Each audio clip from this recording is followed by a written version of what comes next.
Hello! So I got a chance to go see 28 Years Later, The Bone Temple in theaters, so this is going to be my review video for it. I'm going to tell you what I liked about it, what I didn't like about it, and where it stands amongst the 28 franchise of films that I have seen, because it has been a while since I've seen all of them, and one of them I don't think I've ever actually seen, but I just did a review video for 28 Years Later if you are curious about my thoughts on that one, but this one is certainly just going to be for 28 Years Later, The Bone Temple. So anyway, without further ado, shall we begin?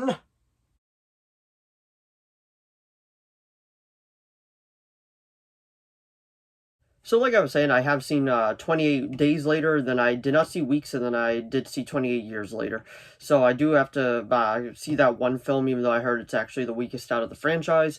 But overall, I can't really give you a full-on ranking, but I can tell you which one I have like better between 28 Years Later and 28 Years Later, The Bone Temple, and they were filmed back-to-back. I read that, so that's actually pretty cool that they were willing to do that, and I guess we will see how, if we get a third one now, because this one at the box office isn't actually doing super well, so I guess we'll just have to wait and see and test the waters, because it can have a surprise weekend out of nowhere. Other films have done that.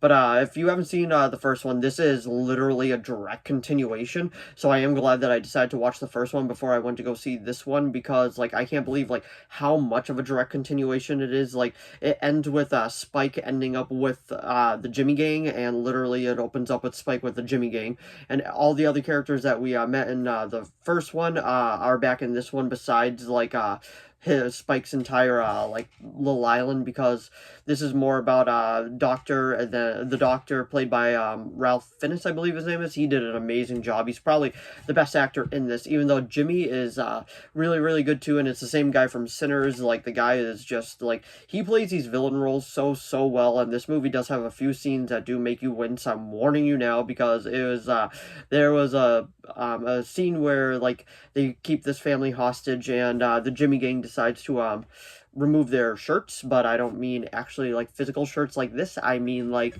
actually like the skin. So I'm gonna let that one, you can use your imagination on that. That scene was gross, and I've seen the Terrifier movies, and that doesn't gross me out that much, but this one was like like it got me a few times. But overall, I do have to give you a full-fledged warning. The zombies in these movies, especially this one, and even more of this one, feel like an afterthought, because this is almost pretty much the story between the Doctor and the Alpha, and the camera looks different because for some reason it decided to cut out, so I had to change it and all that. So I don't really know why that happened, but anyway, back to it is pretty much the story between the Doctor and Samson. I actually found that to be the most engaging part of the entire movie, and I really did enjoy watching that type of part, because yeah, there will be some spoilers in this review, so I just want to give you a full-fledged warning. As of right now, we are going into spoiler territory. He starts giving him this concoction where he actually starts like daydreaming and all that, and he starts becoming almost like, you could say, almost friends with the Doctor, and then they kind of like, he almost pretty much cures him to the point where like the story does go full-fledged circle, and he actually starts to get his cognitive function back, and it's kind of wild, especially that one scene where he's like, I'm sorry, I don't have a ticket. And if you saw the movie, you know exactly what I'm talking about, and that was such a cool scene, and I'm so happy they did that. And the train scene was one of the best parts of the entire movie. But the very tail end of the movie is probably my favorite part, where they think that the Doctor is old Nick, aka Satan. So Jimmy pretty much tells him, like, you're gonna say that you're Satan to all of them, and you're gonna be doing this, or I'm gonna kill you. And he's like, well, I guess that's what we're gonna do.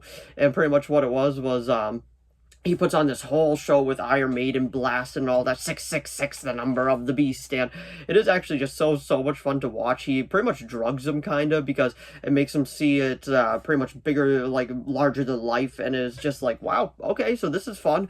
And just seeing that one scene in theaters, I was like, oh, this is like, I actually really, the scene is probably the best part of the entire movie, I gotta say. Like, I actually really enjoyed that, and the way that it was just going back and forth. And then the very tail end of the movie, I do want to give you your full-fledged spoiler warning right now, because this is going to go into major territory. It's pretty much the Jimmy Gang turns on Jimmy, and they pretty much end up killing each other. And then they crucify the leader upside down, aka Jimmy, and they go off on their own. The Doctor ends up dying. Samson gets his cognitive function back, and they run onto this small farm town and all that, well, farmhouse, and it's owned by Cillian Murphy's character from the first movie, so I could see why they said like they were going to try to bring him back for the third one if these two did well. But anyway, that's pretty much how they end the movie, and overall for a January movie, this was actually very, very good. I'm not sure which one I liked better, 28 Years Later or 28 Years Later, The Bone Temple. I might have to give it a bit more to 28 Years Later. It was actually all filmed on iPhone, which is actually a really, really cool,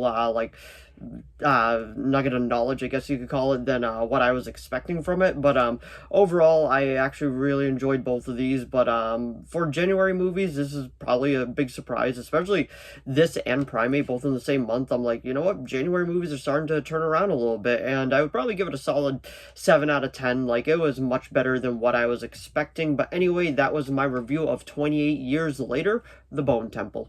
So if you enjoyed this video, please give it a like and a subscribe so I know to keep making more of these. If you have any video requests, please leave them down in the comments below. I'll do my best to reply. As of now, I have a few video requests and those are being made, but if you do have any others, just let me know. As long as within my capability of making it, I will be making it. And I did edit the video the best I could because my camera kept having issues while filming this review. So if you do happen to notice for a certain of them, I do apologize. I wasn't trying to like edit it super heavily with this one, but it was just like issue after issue with it. But I do think the problem is fixed now, so I shouldn't have that issue with any of my upcoming other videos. But anyway, thanks for watching. As always, I'll see all of you in the next video. Bye.